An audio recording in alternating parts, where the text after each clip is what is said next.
de la distraction à la séduction. Nous voulons parler de la distraction.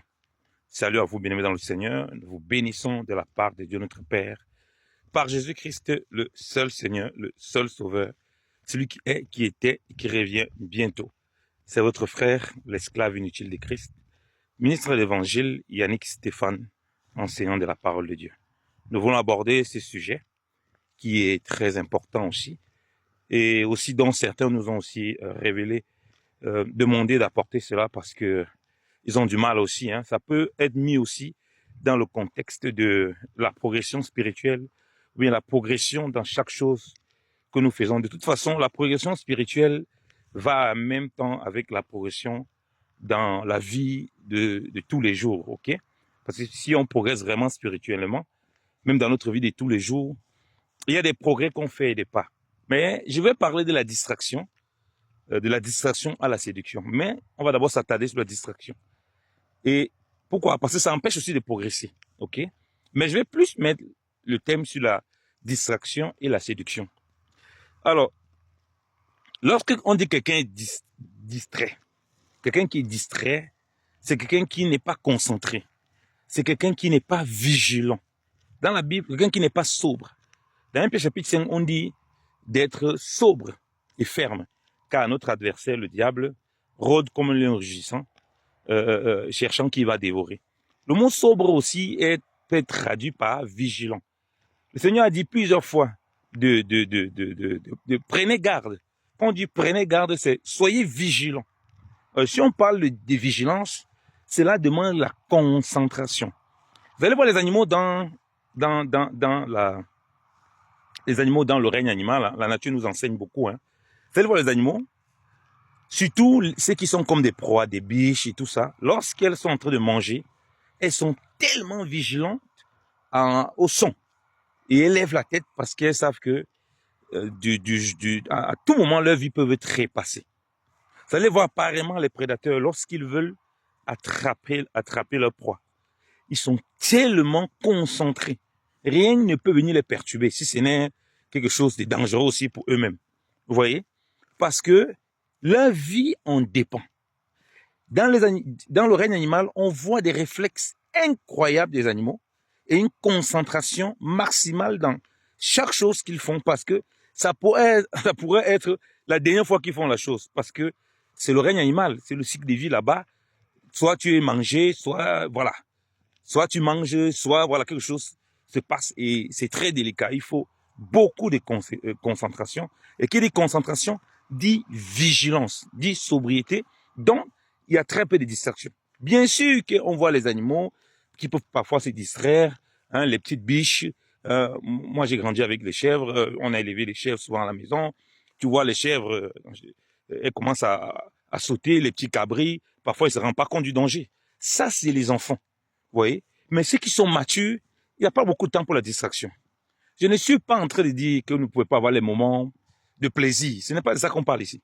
La distraction dont on parle ici, c'est le fait de ne pas être concentré et de pouvoir prendre beaucoup d'engagements ça et là. Vous voyez? Ça, c'est aussi une forme de distraction. Donc, nous allons aller pas à pas. Premier niveau de la distraction, c'est qu'on fait des choses, on n'est pas concentré. Et quand on n'est pas concentré, on est distrait, on ne peut pas vraiment obtenir ce qu'il faut par rapport à ce que nous sommes en train d'écouter. Si vous êtes à l'école, le professeur donne les cours, et pendant le cours du professeur, vous êtes distrait, vous allez retenir quoi? Vous n'allez rien retenir. Nous qui étions à l'école, quand tu étais distrait de ce que le professeur disait, tu étais obligé de prendre le cahier de ton camarade de classe pour essayer de recopier ou bien d'essayer de savoir ce qui s'est dit. À part des gens qui étaient super intelligents. Vous voyez? Donc la distraction a un prix. Ça produit quelque chose. Ça enlève quelque chose. Et ça fait en sorte que ça conduit à du retard. Et il y a même des gens qui n'ont pas beaucoup de choses qu'ils font. Vous voyez? Mais les petits éléments qu'ils ont mis dans leur marche, l'organigramme qu'ils ont mis, l'organisation qu'ils ont mis, comme on a parlé de discipline, mais même quand ils font ça, ils sont distraits. Et je repose souvent ça beaucoup à mes enfants. Si tu veux faire quelque chose, fais-le et tu quittes dessus. Tu fais là, mais ta tête est en même temps sur l'écran. ta tête est en même temps sur le téléphone, ta tête est en même temps à gauche. Je ne peux pas être là en train de partager ces messages si je veux être concentré. Si je me mets à regarder à gauche, à droite, dans tous les sens, je ne pourrais pas être concentré. Si je me mets à penser à autre chose, je ne pourrais pas être concentré. La distraction est quelque chose, aujourd'hui, on est tellement distrait. Vous voyez quelqu'un qui est sur le téléphone, il veut lire les écritures, il veut faire quelque chose d'intéressant. Il sait bien que s'il prend le téléphone, il veut commencer à lire ça. Au lieu de couper Internet, au lieu de couper les données, au lieu de couper des choses, des messageries, il ne coupe pas. Pendant qu'il va lire la Bible, il a fait un bon programme pour lire, il ne va pas prendre la Bible en papier. Hein. Pendant qu'il va lire, il va voir un message des réseaux sociaux qui va arriver, ou bien un appel de quelqu'un de la famille qui va venir. Qu'est-ce qu'il va faire? Il va décrocher et pif, il est sorti de la concentration et il est distrait. Donc, il y a beaucoup de distractions qui sont mises dans le monde. Beaucoup de choses qui peuvent facilement nous distraire, même des choses bien. Ça peut arriver de nous distraire. Donc, chaque chose que nous faisons, nous devons nous appliquer pleinement à l'intérieur. Parce que le Seigneur dit, prenez garde. Il demande, prendre garde. Toutefois, veillez et priez, prenez garde. C'est tellement répété dans la Bible, prenez garde. Tu ne peux pas prendre garde si tu es distrait, c'est impossible. Tu ne vas pas venir voir tu vas pas voir les choses venir. Vous voyez? Donc c'est un des gros problèmes que les gens ont. Après, on est étonné que, mais celui-ci, il avait les zélés. Mais comment subitement il a été séduit comme ça? Il est emporté dans la séduction. Parce qu'il s'est installé dans la distraction. Il s'est installé dans l'amusement. Il a commencé à prendre les choses avec légèreté. Il a commencé à faire les choses comme ça lui plaisait, comme il avait envie. Il n'était pas appliqué dans ce qu'il faisait. C'est pour ça que lorsque nous avons lu Timothée chapitre 4, quand Paul parle à Timothée, par le Saint-Esprit, il dit applique-toi à ces choses. Donc, ça veut dire que sois concentré pour qu'elles te profitent. Quelqu'un qui est distrait, il est difficile pour lui de grandir. Il est difficile pour lui d'assimiler la connaissance, d'assimiler les choses. Tu es distrait dans ton travail. Tu es là pour travailler, au lieu de t'appliquer. En même temps, tu fais 10 000 choses en même temps qui n'ont rien à voir avec l'activité que tu fais. Et quand tu es distrait, tu fais beaucoup d'erreurs. Quand on est distrait, on fait beaucoup d'erreurs. Regardez les couturiers, les gens qui font le travail de précision. Je parle de la couture parce que j'en connais. Certains mamans aussi a beaucoup cousu. Donc, il y a une précision que si tu t'amuses, tu rates la vie. Regardez les gens qui travaillent dans la microtechnique, dans les montres, tout ça. Ils ont les trucs de précision qu'il faut mettre. Si tu t'amuses, tu rates la pièce. Donc, il faut être concentré. La nature même nous enseigne. Mais nous voulons faire les choses. Nous voulons progresser. Nous voulons avancer dans notre vie spirituelle, dans notre marche, être accomplis dans les choses que nous avons du Seigneur, dans les choses qu'il nous a données sur ce plan terrestre même. Mais nous sommes tellement distraits. Comment quelqu'un qui est distrait peut pouvoir progresser? Première chose, les éléments, et comme je dis, je vais donner les éléments pratiques. Prends, si tu veux faire l'étude biblique, prends la Bible écrite, tu as mis ton temps, tu t'assois là-bas, tu fais.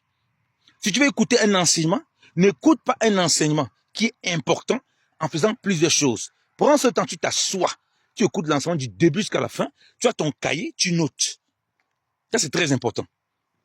Si tu veux réfléchir sur des projets concernant ta vie, sur des projets concernant tes choses, que ce soit le boulot, que ce soit la famille, assois-toi sans bruit. Tu peux un endroit, tu es dans ta maison, dans ta chambre, dans ton bureau. Tu dis, ok, il faut ça pour la maison, il faut ça, il faut ça. Pas que tu as la musique ici à gauche, tu as les choses là-bas, tu as l'enseignement là-bas, tu as la télé là-bas, tu as 10 000 choses qui sont tournées en même temps. Tu vas être concentré comment? Tu vas produire quoi? Tu ne peux rien produire. Tu veux prier, en même temps que toi tu veux prier, en même temps ta tête est à gauche, ta tête est à... Tu ne peux pas t'en sortir, tu ne peux pas progresser. Tu ne peux pas arriver à ce niveau. Et c'est là où maintenant, beaucoup de séductions rentrent. Et voilà l'état des chrétiens aujourd'hui. Tu veux être dans une assemblée, en même temps tu veux être dans 10 assemblées en même temps. C'est impossible. Une des grosses distractions, c'est ça. Les chrétiens ne sont plus soumis quelque part. Quand tu veux les tenir la main pour les amener dans les voies du Seigneur, non. Ils veulent être leur propre directeur. Le Seigneur dit qu'on ne peut pas suivre 2 maîtres en même temps. On va aimer l'un, on va haïr l'autre. On va s'attacher à l'un, on va mépriser l'autre. Tu vois des gens, ils prennent des engagements dans les assemblées. Ils ont au moins 10 assemblées, ils veulent être dans 10 assemblées différentes. C'est pas possible. Soit tu es dans une assemblée, là-bas on te tient la main, on t'accompagne pour que tu progresses très bien avec le Seigneur. Soit tu restes dans ton coin, tu fais ce que tu as envie. Et même de là, quand tu veux être partout, tu ne peux pas t'en sortir. Tu es dans l'église, tu n'écoutes pas les enseignements de l'assemblée. Tu n'es pas assis pour être bâti, tu es distrait. Tu écoutes beaucoup de choses à gauche, à droite. qui produisent la distraction. Tu n'es pas vigilant. Il n'y a aucun contrôle dans ce que tu fais. Bien aimé dans le Seigneur. Donc la distraction commence par là. C'est que tu n'es pas concentré dans chaque chose que tu fais, dans chaque engagement que tu as. Ça ne sert à rien d'être dans 10 000 groupes si tu ne peux pas faire ce qu'il faut faire. Si tu as pris des engagements, il faut les respecter. Si tu ne les respectes pas, ça devient de la distraction. Aujourd'hui, les nouvelles dans le monde deviennent des distractions. Tu vois des chrétiens qui se lèvent le matin. La première chose, c'est qu'il prend son téléphone pour essayer d'avoir les informations qui se passent dans le monde.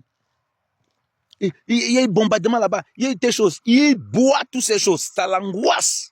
Ça le met mal. Et il est étonné comment il ne parvient pas à marcher d'une certaine façon par la foi. Tu commences ta journée avec des choses qui vont te distraire, des choses qui vont t'effrayer. Comment est-ce que tu vas marcher dans la foi dans la journée? Apprends à laisser ton téléphone. J'ai les enfants, hein, c'est la même chose. Et cette génération aujourd'hui, les jeunes, avec les réseaux sociaux, mais c'est grave. Les chrétiens se donnent versés. Faut voir, perdre le temps dans beaucoup de choses. Ce n'est pas que tu ne peux pas avoir des trucs éducatifs et même des trucs pour, comment dire, pour te faire plaisir. Mais quand ça devient déjà la distraction, c'est pas bon que ça t'éloigne des choses, des valeurs spirituelles fondamentales et même des valeurs de ta vie de tous les jours que tu dois manifester la crainte de Dieu ou bien progresser dans les choses que tu as. C'est qu'il y a un problème parce que ça va t'amener à l'égarement. Votre truc, quand vous voyez un frère ou une soeur, quelqu'un qui était là, on dit non, il était zélé, il était vraiment dans le Seigneur. Oh, qu'est-ce qui s'est passé? Comment il a fait pour être séduit et s'égarer comme ça? C'est faux. On ne se lève pas un matin du jour, on s'égare jamais. Il y a d'abord un vaste nid de distraction qui est installé. La personne n'est plus vigilante. La personne ne peut rien lui dire. La personne, pour elle, elle connaît tout. Elle comprend tout. C'est les conducteurs, c'est les frères qui sont là que Dieu a mis auprès d'elle, les bien-aimés, qui ne comprennent rien. Et puis du jour au lendemain, puisqu'elle est distraite, toutes sortes de choses, elle boit, toutes sortes de choses, elle fait les choses avec légèreté. Elle prend les engagements avec légèreté, cette personne. Quand elle s'égare, on est étonné, alors qu'elle a bu toutes sortes de choses qui ont créé le trouble dans son esprit. Après, avec les difficultés, bienvenue l'égarement. Bienvenue la pure séduction. Donc, bien aimé dans le Seigneur, il faut savoir ce qu'on fait. Et il ne faut pas faire des choses dont on n'a pas les capacités. Pour ne pas tomber dans la distraction, il ne faut pas s'engager dans 10 000 choses. Premièrement, pour la notion du téléphone, dormez et vous laissez vos téléphones éteints. Qu'est-ce qu'il y a que le téléphone doit tout le temps allumé? Je ne veux même pas regarder les côtés de santé et tout ça, non. Levez-vous le matin, toutes les sources de distraction, vous mettez de côté. Coupez souvent votre téléphone, vous faites autre chose. Coupez-vous de beaucoup de choses que vous faites. Les réseaux sociaux aujourd'hui, les nouvelles technologies, c'est devenu un immense moment de la distraction. Même quelqu'un, il a le temps libre là, il pouvait peut-être prier. Il pouvait peut-être penser à un projet véritable, s'asseoir, travailler sur le projet. Mais il s'ennuie, il trouve qu'il s'ennuie. Là, il part dans les réseaux sociaux. Il perd 2 heures de temps à regarder que des futilités. Parce qu'il y a beaucoup de futilités dans les nouvelles technologies. Il y a des choses intéressantes, très intéressantes. Ça, on n'en disconvient pas. Et même les choses intéressantes, comme je dis, elles peuvent venir de la distraction. Parce qu'elles t'enlèvent toute la concentration sur certaines choses. Hein. Moi, je fais beaucoup de sport. Regardez, par exemple, je fais ce message en marchant. Parce que moi, je fais beaucoup de sport. Moi, je marche. Ben, je peux joindre l'agréable, l'utile à l'agréable. Donc, vous voyez que je peux édifier. En même temps, j'accomplis cette marche. Là, je ne suis pas distrait puisque je suis concentré sur ce que j'ai envie de partager avec le peuple de Dieu, mais tout en marchant. Donc, j'ai joint les deux. Mais je ne peux pas me mettre ici en train de courir. Si je cours, je vais faire les vidéos. Je ne peux pas. Je ne peux pas. C'est impossible. D'un moment, il faut savoir faire la part des choses pour ne pas être distrait et pour faire les choses comme ça se doit. Vous êtes dans 10 000 groupes, mais dans les groupes là, vous ne participez pas. Dans les groupes là, vous êtes là comme des fantômes pour regarder ce que les gens font, pour juger la vie. Vous êtes en train de regarder la vie des gens dans le monde. Vous commencez à commenter la vie des pasteurs. Vous commentez. Ça, c'est de la pure distraction. Vous commencez à dire, oh, telle personne est comme ceci. Vous regardez la vie des nations. Tel président, il est comme ça. Mais vous n'avez rien d'autre à faire de vos vies. Pourquoi tant de distractions dans vos vies? Ta vie est là, ça te dépasse toi-même. Tu as du mal déjà. Mais il y a énormément de distractions. Lève-toi. Fixe des véritables objectifs avec le Seigneur. Il t'a donné des objectifs, des choses à atteindre. Sois focalisé, sois focus sur ce que Dieu t'a demandé de faire. Bien aimé dans le Seigneur. Et c'est comme ça que tu vas épargner la distraction au fur et à mesure. Sois quelqu'un qui ne s'éparpille pas. La distraction vient avec l'éparpillement. Nous allons continuer sur ces messages et développer au fur et à mesure. Soyez vigilants, car l'ennemi rôde. Soyez bénis. La grâce et la paix de Christ soient avec tous. Amen.